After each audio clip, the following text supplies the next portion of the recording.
What's up, guys? Good evening and shit. Round your city, round the clock.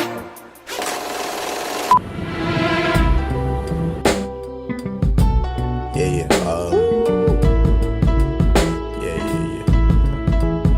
From smooth, soul-stirring melodies to groundbreaking lyrical narratives, he has captured the hearts of millions worldwide. First time I ever saw you. But who was the man behind the music?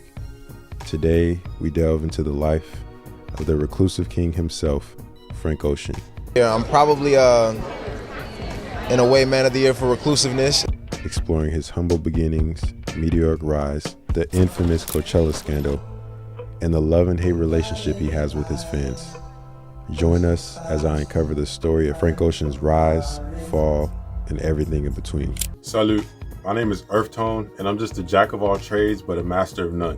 And before we get into this video, I just want to say, please like, comment, share, and subscribe, and join the Discord. It's in a link down below. I'm trying to build a community of real people, artists, photographers, producers, poets, writers, whatever you are. Join the Discord because I'm really trying to grow a community. Thank you. Let's go. Born Christopher Edwin Breaux in Long Beach, California, 1987, and later raised in New Orleans, Frank was immersed in a rich tapestry of musical influences such as Marvin Gaye, Nina Simone, Prince, Outkast, Radiohead, and Aaliyah. The cultural melting pot of New Orleans helped him to form into the man we know today, and as well as the impact of Hurricane Katrina, which displaced him to Los Angeles. This planted the seed for a future in music that few could have predicted. In Los Angeles, Frank began ghostwriting for established artists, which sharpened his lyrical skills. His affiliation with the rebellious collective Odd Future in 2010 marked a pivotal turn. Rent a supercar for a day. Drive around with your friends, smoking around that haze. But it was his debut mixtape, Nostalgia Ultra, that broke the mold and gave us classics such as Strawberry Swing, Novocaine, Swim Good, introducing a voice that was both reflective and revolutionary. 2012, Channel Orange was a cultural phenomenon, debuting at number 2 on the Billboard Top 200. Just as impactful was Frank's brave disclosure about his sexuality, a bold move that challenged hip-hop norms and cemented his role as a trailblazer in the music industry, earning him critical acclaim and a Grammy. And his performance of Forrest Gump at the 2013 Grammys made a few people uncomfortable because of the controversial lyrics and him singing about another man. But that just made the entire situation even more legendary. Despite his early success, Frank faced numerous challenges, including battles with his record label and the immense pressure to top his previous work. This led to a prolonged hiatus, leaving fans yearning for more and sparking a complex love-hate relationship with his enigmatic silence. But on August 19, 2016, Frank had a surprise for his fans, releasing Endless. But unless you're a Frank superfan, you probably never knew this album release was the result of the finesse of a century. Like I previously mentioned, Frank had an ongoing battle with his label.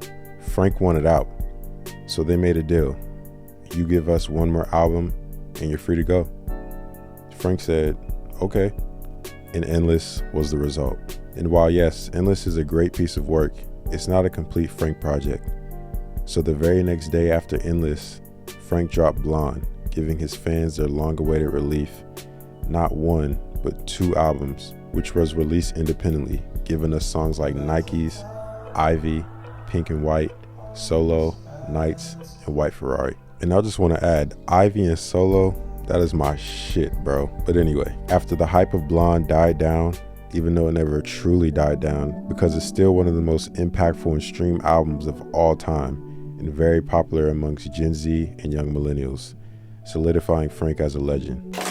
But this is when the inconsistency begun, because since the release of Blonde, Frank has only released 10 singles in 8 years, 9 if you include Slide. And these singles are Lens, Chanel, Biking, Provider, Moon River, DHL, In My Room, Cayendo, and Dear April. But it wasn't all bad, because in December of 2017, Frank teamed with Rockstar Games to add Frank's very own radio station in GTA 5, which gave his fans a chance to enjoy his music while going on a night ride around the streets of Los Santos to clear their minds, including myself. Made for a lot of great memories with that game. But anyway, fans were still eager to hear something new from Frank. Where are you? On August 2nd of 2020 occurred the tragic passing of his younger brother, Ryan Bro. According to the Ventura County Sheriff's Office, the vehicle was engulfed in flames upon their arrival. 2 male passengers inside the vehicle were pronounced dead at the scene, who very unfortunately passed from a car accident.